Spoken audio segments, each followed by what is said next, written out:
বাজার যেটা নিয়ন্ত্রণ করতে যায় এটার দাম আরো বেড়ে যায়।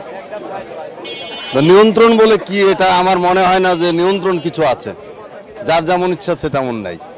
এমন উদ্বেগ বাজারে আসা ক্রেতার। বিশ্বব্যাংকের এক প্রতিবেদন মতে খাদ্যের মূল্য বৃদ্ধি নিয়ে বাংলাদেশের ৭১% পরিবার উদ্বিগ্ন রয়েছে। বাজারে মৌসুমের হরেক রকম সবজিতে ভরপুর থাকলেও স্বস্তি নেই ক্রেতার। ফুলকপি বাঁধাকপি ৫০ থেকে ৭০, বেগুন ৮০ থেকে ১২০, শিম ১০০, পেঁপে ৬০, কাঁচামরিচ ১৬০ থেকে ২০০ এবং ছোট আকারের প্রতিটি লাউ ৮০ থেকে ১০০ টাকায় বিক্রি হচ্ছে। বেগুন ১৮০ টাকা কেজি, পটল ১২০ টাকা কেজি। তাহলে কি এখন মধ্যবিত্ত বা নিম্নবিত্ত শ্রেণীর লোকেরা কি কেনার সম্ভাবনা আছে? একটা লাউ ১৪০ টাকা চাচ্ছে। বাজারে আপনার মালামালের প্রাচুর্য আছে, অথচ দাম সেটা মানা যাচ্ছে না।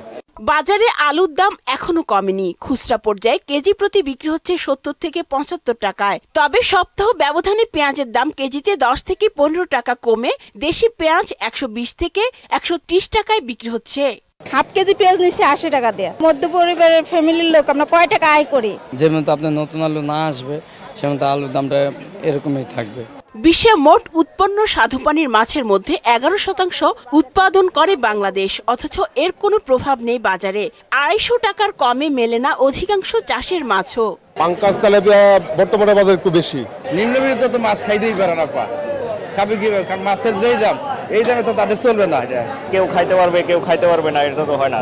বিশেষ করে আমাদের যাদের ইনকাম কম, লোয়ার লেভেলে যারা থাকে তাদের কথা তো চিন্তা করা উচিত অবশ্যই। তবে নিম্নমুখী চালের বাজার, নতুন চালের আমদানি বাড়লে দাম আরো কমবে বলে জানালেন বিক্রেতারা। আগে যে বেচতাম ৬২ মনে করেন ৬০ টাকা বেচা দেবো, ধান এখনো নামে নাই, নামলে ১০০-১৫০ টাকা বস্তায় কমে দেবো। আর ব্রয়লার মুরগি ১৮০ থেকে ১৯০ টাকা কেজি বিক্রি হচ্ছে। ডিমের দামও আগের সপ্তাহের মতো প্রতি ডজন ১৪৫ থেকে ১৫০ টাকায় অপরিবর্তিত রয়েছে।